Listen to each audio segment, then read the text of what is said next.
মুঘল সাম্রাজ্যের ইতিহাস।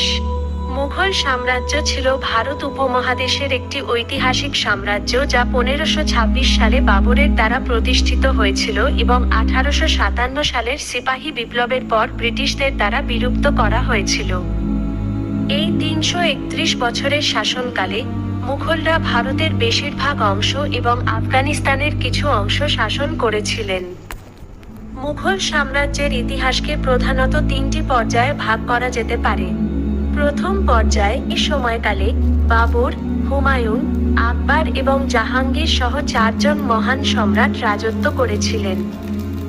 বাবর 1526 সালে পানিপথের প্রথম যুদ্ধে ইব্রাহিম লোদির বিরুদ্ধে বিজয় অর্জন করে মুঘল সাম্রাজ্য প্রতিষ্ঠা করেন।